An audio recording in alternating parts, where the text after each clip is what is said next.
जय श्री गणेश। नमस्कार, मैं आचार्य संजय द्विवेदी। मेरे समस्त प्रबुद्ध दर्शकों का मेरे चैनल पर हार्दिक स्वागत है। आज मैं मीन राशि का मार्च माह का मासिक राशिफल लेकर आपके सम्मुख उपस्थित हूं। मार्च माह में जो ग्रहों की स्थितियां हैं तथा जो ग्रहों के परिवर्तन होंगे, मीन राशि के जातकों के लिए किस प्रकार का योग बना रहे हैं, किस प्रकार का आप लाभ ले पाएंगे, कहां पर कौन सा भाव प्रबल होगा, कहां पर समस्या आ सकती है, उसका क्या निराकरण है, संपूर्ण विश्लेषण मैं पूर्ण तरीके के साथ करने जा रहा हूं। प्रिय दर्शकों, ये राशिफल आपके चंद्र राशि पर आधारित है, परंतु जिन जातकों का मीन लग्न है वो भी इस राशिफल को देख सकते हैं। मीन राशि के लिए जो प्रारंभिक समय में ग्रहों की स्थितियां वो इस प्रकार होंगी। लग्न में ही राहु होंगे, द्वितीय भाव में स्वयं लग्नेश गुरुदेव का गोचर होगा, सप्तम भाव में केतु का गोचर होगा, अष्टम भाव में प्रारंभिक समय में चंद्रमा होंगे, आपके एकादश भाव में मंगल के साथ शुक्राचार्य होंगे, द्वादश भाव में शनिदेव के साथ सूर्य तथा बुध का गोचर चल रहा होगा। 7 मार्च को बुध अपनी राशि का परिवर्तन करेंगे तथा द्वादश भाव से निकलकर लग्न में प्रवेश करेंगे। यहाँ पर ये अपनी नीच राशि में होंगे, राहु के साथ युति प्रभाव में होंगे। 7 मार्च को शुक्राचार्य का भी परिवर्तन हो जाएगा जब ये एकादश भाव से निकलकर द्वादश भाव में प्रवेश करेंगे। यहाँ पर सूर्यदेव, शनिदेव तथा शुक्राचार्य का एक त्रिग्रही योग प्रारंभ होगा। 26 मार्च को पुनः बुध का परिवर्तन द्वितीय भाव में हो जाएगा, जहां पर गुरुदेव बृहस्पति के साथ ये गोचर करना प्रारंभ करेंगे। शुक्राचार्य का भी इसी माह में द्वितीय परिवर्तन हो जाएगा जब 31 मार्च को आपके द्वादश भाव से आपके लग्न में प्रवेश कर जाएगा। इस माह में 14 मार्च को सूर्यदेव द्वादश भाव से निकलकर लग्न में प्रवेश करेंगे। 15 मार्च को मंगल का परिवर्तन आपके एकादश भाव से आपके द्वादश भाव में हो जाएगा। 17 मार्च को अत्यंत विशिष्ट स्थिति बनेगी जब शनिदेव सूर्यदेव के प्रभाव से निकलकर उदय अवस्था में आएंगे। मार्च माह बड़े परिवर्तन का माह है। बहुत कुछ यहाँ पर विशेष परिवर्तन होने वाले हैं जो कुछ बड़ा लाभ भी देने वाले हैं, परंतु यहाँ पर बहुत कुछ सावधानी भी रखनी हो, क्योंकि यहाँ पर राहु का गोचर आपके लग्न में प्रारंभ हो चुका है। राहु का प्रभाव जब लग्न पर होता था उसका सीधी दृष्टि का प्रभाव आपके सप्तम भाव पर होगा, तो निश्चित रूप से जब तक राहु यहाँ पर रहेंगे कोई ना कोई समस्याएं आपके साथ होती रहती हैं। आपका तनाव बढ़ सकता है, स्वास्थ्य समस्याएं बढ़ सकती हैं, स्वास्थ्य में उतार चढ़ाव हो सकता है तथा यहाँ जीवन साथी के साथ सामंजस्य में समस्या होती है, जीवन साथी के स्वास्थ्य में समस्या होती है।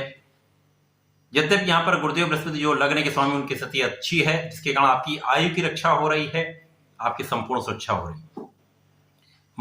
मार्च माह में प्रारंभिक समय से ही गुरुदेव का अष्टम भाव के साथ गज केसरी का योग आपके लिए अचानक धन का योग बनाने वाला, अचानक लाभ का योग बनाने वाला है। निश्चित रूप से ऐसी संभावना जहां पर आपके पैतृक संपत्ति से अथवा परिवार की किसी सदस्य से अचानक एक धन का आगमन आपके लिए हो सकता है, धन की प्राप्ति हो सकती है। इसी प्रकार से गुरुदेव जो लग्न के स्वामी, उनकी स्थिति आपको शत्रुओं से बचाने वाली है, आपको रोगों से बचाने वाली है तथा आपके ऋण को बढ़ाने से बचाने वाले। गुरुदेव का प्रभाव निश्चित रूप से यहां पर आपके कार्यक्षेत्र पर प्रभाव आपको कार्यक्षेत्र में निरंतरता देने वाला है। कार्यक्षेत्र की निरंतरता से आपको धन का एक विशेष लाभ मिलेगा, क्योंकि गुरुदेव बृहस्पति जब तक यहां पर आपको द्वितीय भाव में गोचर करना है तो धन भाव को भी प्रबल करेंगे, आपके कार्यक्षेत्र को भी प्रबलता देंगे। तो धन के परिप्रेक्ष्य में कोई बहुत बड़ी समस्या यहां पर नहीं आने वाली है, परंतु यहां पर मानसिक द्वंद्व, मानसिक क्लेश तथा स्वास्थ्य की समस्याएं निश्चित रूप से रह सकती हैं। अब यहां पर जो शनिदेव हैं वहां पर त्रिग्रही योग बन रहा है, द्वादश भाव का है। शनिदेव यहां पर द्वादश के स्वामी है, लाभ के स्वामी है। इसी प्रकार से सूर्यदेव जो यहां पर यदि हम अवलोकन करें तो षष्ठम के स्वामी हैं। बुध यहां पर 2 केंद्र के स्वामी होकर गोचर कर रहे हैं। तो यहां पर लाभ के स्वामी का जब द्वादश भाव में गोचर होता है तो निश्चित रूप से लाभ भी बढ़ता है परंतु व्यय भी बढ़ता है। तो यहां पर लाभ के साथ साथ व्यय का बढ़ना आपके लिए समस्या का कारण बन सकता है, परंतु सूर्य का एक विपरीत राजयोग यहां पर निश्चित रूप से संपूर्ण कानूनी समस्याओं में आपको विजय दिलाने वाला है, पिता का संपूर्ण सहयोग दिलाने वाला है तथा यहाँ पर शासन प्रशासन का सहयोग आपके साथ रहने वाला है। इसी के साथ बुधादित्य योग जो 2 केंद्र के स्वामी बुध हैं, तो जो लोग विदेश से संबंधित होकर कार्य कर रहे हैं, विदेशी व्यापार है, विदेश सेवा में हैं, उनके लिए बड़े पद की प्राप्ति का योग बन रहा है, बड़े धन की प्राप्ति का योग बन रहा है। लाभ तो निश्चित रूप से यहाँ पर बढ़ेगा। मंगल शुक्र का एकादश भाव में होना ये आपके लिए अत्यंत प्रबल स्थिति बन रही है, जहां पर आपका ज्ञान भी बढ़ेगा, आपके सुखों में भी वृद्धि होगी, आपका ऐश्वर्य वैभव बढ़ेगा, लोगों का सहयोग प्राप्त होगा तथा यहाँ पर बड़े मात्रा में धन का योग बन रहा है, क्योंकि मंगल ही आपके धन के स्वामी। यहाँ पर शिक्षा का भाव अत्यंत प्रबल रहेगा। जो विद्यार्थीगण शिक्षा ले रहे हैं, यद्यपि यहाँ पर राहु का भी प्रभाव कहीं ना कहीं भ्रमित करने वाला होगा, आपके कंसंट्रेशन को कम करने वाला होगा, परंतु आपको नियमित रूप से सूर्यदेव को जल देना चाहिए, अपने आत्मबल को प्रबल रखना चाहिए, बिना कारण भ्रम की स्थिति से बचना चाहिए। यहाँ पर यदि आप निरंतर प्रयास करते रहेंगे तो सफलता भी मिलेगी। संतान भी अच्छी रहने वाली, यदाकदा संतान के स्वास्थ्य में कुछ समस्या हो सकती है, परंतु यहाँ संतान का पक्ष बलवान है, संतान अच्छा कार्य करने वाली है, जिसके कारण लाभ भी आपको प्राप्त होने वाला है, संतान से अच्छे सुख की प्राप्ति हो रही है। अब जब यहाँ पर बुध का परिवर्तन होगा, बुध द्वादश भाव से निकलकर लग्न में जाएंगे, नीचे राशि में पहुंचेंगे, 2 केंद्र के स्वामी होकर नीचे राशि में जब जाएंगे, सुख सप्तम के स्वामी होकर लग्न में इनका गोचर राहु के साथ, निश्चित रूप से जीवन साथी के साथ सामंजस्य में कठिनता लाता है, सामंजस्य बन ही नहीं पाता है, कहीं ना कहीं क्लेश बढ़ते रहते हैं। यहाँ पर बुद्धि का बल क्षीण हो जाता है, आप सही डिसीजन नहीं कर पाते, कहां पर आपको बात करनी है, कहां पर आपको संयम रखना है। तो विवाद से भी आपको बचना चाहिए, क्योंकि यहां पर वाणी भी आपकी दूषित हो सकती है, विषाक्त हो जाती है। यहां पर आपको विशेष रूप से बहुत सावधान रहना होगा। शुक्राचार्य का परिवर्तन जब द्वादश भाव में हो जाएगा, शुक्राचार्य को द्वादश का कार्यकत्व प्राप्त है, तो यहां पर निश्चित रूप से एक अच्छा धन आप यहां पर प्राप्त करने वाले हैं। आपके परिश्रम की वृद्धि से आपका ऐश्वर्य बढ़ेगा, आपका धन बढ़ेगा, लाभ बढ़ेगा, जीवन साथी के साथ कहीं ना कहीं शुक्राचार्य यहां पर सामंजस्य बनाने का कार्य करेंगे, प्रेम में वृद्धि होगी।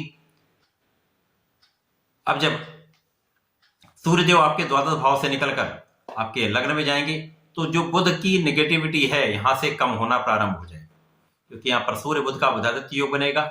परंतु जब सूर्य और बुध का अंशों का अंतर राहु के साथ कम हो जाएगा, तो यहाँ पर जड़ दोष भी बनेगा, यहाँ पर ग्रहण दोष भी बनेगा, जिसके कारण समस्या तो निश्चित रूप से आने वाली है। यहाँ पर पिता के साथ सामंजस्य में कमी, शासन सत्ता का कोई सहयोग नहीं आपको मिल पाएगा, शासन प्रशासन में है, सरकारी नौकरी में, तो यहाँ पर कोई ना कोई समस्या आती रहती है, अवरोध बढ़ जाते हैं, कहीं ना कहीं हर्डल्स प्रारंभ हो जाते हैं, उच्चाधिकारियों से नहीं बनती है, अपने सहकर्मियों के साथ सामंजस्य नहीं बन पाता है, जिसके कारण समस्याएं आती रहती हैं, अवरोध बढ़ जाते हैं। इसके पश्चात जब 15 मार्च को मंगल भी द्वादश भाव में प्रवेश करेंगे, तो यहाँ पर तात्कालिक रूप से जब तक मंगल यहाँ रहेंगे एक मांगलिक दोष बन जाएगा, शनि के साथ रहेंगे। अब मंगल यहाँ पर मीन राशि के लिए मित्रवत भाव में भी हैं, क्योंकि यहाँ पर आपके भाग्य के स्वामी होकर द्वादश भाव में होंगे, तो भाग्य की निर्बलता प्राप्त हो जाएगी। अब लाभ भी निर्बल है, भाग्य भी निर्बल है, तो ये समय आपके लिए कहीं ना कहीं कष्टकारी होने वाला है। यहाँ पर विशेष रूप से आपको ध्यान रखना होगा, अनावश्यक व्यय से बचना होगा, विवाद से बचना होगा, क्योंकि ये विवाद कहीं ना कहीं कानूनी समस्याओं का योग बना सकते हैं। तो यहाँ पर आपको बचना होगा, बचना ही श्रेष्ठ उपाय है। जब शनिदेव उदय हो जाएंगे, तो यहाँ पर कुछ प्रबलता प्राप्त होगी, आपका लाभ भी बढ़ेगा, परंतु आपका व्यय भी बढ़ेगा। तो यहाँ पर बहुत बचत आप नहीं कर पाएंगे, संचय नहीं हो पाएगा। परंतु यहाँ पर शनिदेव का पूर्ण प्रभाव गुरुदेव पर है, द्वितीय भाव पर रहेगा, तो धन निरंतर आता रहेगा। परंतु यहाँ पर परिवार के साथ कुछ दूरी, कुछ मनमुटाव हो सकता है, यहाँ पर आपको ध्यान रखना होगा। शत्रुओं पर संपूर्ण विजय प्राप्त हो जाएगी, तथा यहाँ पर भाग्य पर दृष्टि होगी, भाग्य इसके साथ गोचर होगा, तो कहीं ना कहीं शनि का प्रभाव भाग्य में जो निर्बलता आ रही है उसको संयमित करने वाला, उसको संतुलित करने वाला हो जाए। ये माह में जो बहुत स्थितियां ऐसी बन रही हैं जहां पर कुछ संकट है, कुछ समस्याएं हैं, कुछ अवरोध हैं, इन पर आपको विशेष रूप से ध्यान देना होगा। परंतु जब बुध का परिवर्तन आपके लग्न से द्वितीय भाव में हो जाएगा, जब गुरुदेव के साथ लग्नेश के साथ इनका गोचर प्रारंभ होगा, तब आपका कार्य भी विशिष्ट हो जाएगा, जीवन साथी के साथ सामंजस्य भी बनने लगेगा, क्लेश दूर होगा, बुद्धि भी आपकी अच्छा साथ देगी, कुशाग्र योग बन जाएगा। अब यहाँ पर गुरुदेव जो ज्ञान के कारक हैं, शिक्षा के कारक हैं, उनके साथ बुद्धि के स्वामी का योग बन जाता है, तो महा लाभ का योग बनता है। अब आपकी वाणी भी अत्यंत संयमित हो जाएगी, वाणी से विशेष लाभ भी लेंगे, तो यहाँ पर एक अच्छा योग बन रहा है। आपके स्वास्थ्य की समस्याएं भी दूर होंगी तथा यहाँ पर आपके सुखों में वृद्धि का भी योग बनने लगेगा। माता पिता के स्वास्थ्य में जो समस्या थी वो भी दूर होंगी। यहाँ पर आप विशेष रूप से संतुष्ट होने वाले। इस माह का अंतिम परिवर्तन शुक्राचार्य का होगा, जब शुक्राचार्य आपके लग्न में गोचर करना प्रारंभ करेंगे। एक दिन का इस माह में परिवर्तन होगा। यहाँ पर राहु सूर्य तथा शुक्राचार्य का योग बनेगा। राहु शुक्र का योग बहुत बड़ी समस्या यहाँ पर उत्पन्न कर सकता है, क्योंकि ये लग्न में है, तो आपके जीवन को कहीं ना कहीं ये डिविएट करने का कार्य करता है। जिस कार्य को करने आप जा रहे हैं वहां से आपका मन विरत करके किसी अन्य कार्य में लगाने का योग बन जाता है। परिवार से भी कुछ दूरी का योग बनता है, जीवन साथी के साथ कुछ दूरी का योग बनता है। यहाँ पर आपको अपने मन पर, अपने चरित्र पर पूर्ण रूप से नियंत्रण रखना होगा। जब तक सूर्यदेव यहाँ पर गोचर करेंगे तब तक तो ये माह आपके लिए बहुत संयमित है, संतुलित है, परंतु जब राहु और शुक्राचार्य का अकेला गोचर चलेगा तब यहाँ पर समस्या बढ़ने के पूरे योग हैं। यहाँ पर पूर्ण रूप से आपको संयमित रहना होगा। विचारों में जो कल्पनाशीलता बढ़ती है उन पर नियंत्रण रखना होगा। अनावश्यक किसी वैसे किसी भ्रम की स्थिति से आपको पूर्ण रूप से बचना हो। तो ये माह मीन राशि के लिए बहुत बड़ा लाभ देने वाला नहीं है, परंतु आपको कहीं ना कहीं यहाँ पर एक संतुलन की स्थिति बन रही है, जब गुरुदेव और शनिदेव का प्रभाव आपको बैलेंस कर रहा है। इन स्थितियों में आपको बहुत सावधानी रखनी होगी, अपने मन पर नियंत्रण रखना होगा। नित्य श्री गणपति महाराज के शरण में रहकर संकनासन श्री गणेश स्तोत्रम का पाठ करना होगा। प्रत्येक गुरुवार को विष्णु सहस्रनाम का पठन अथवा श्रवण करना होगा। यदि आप इतना कर लेंगे तो बहुत कुछ बचाव भी हो जाएगा, लाभ भी निरंतर आता रहेगा। तो ऐसा करके इसका लाभ लें। धन्यवाद, नमस्कार।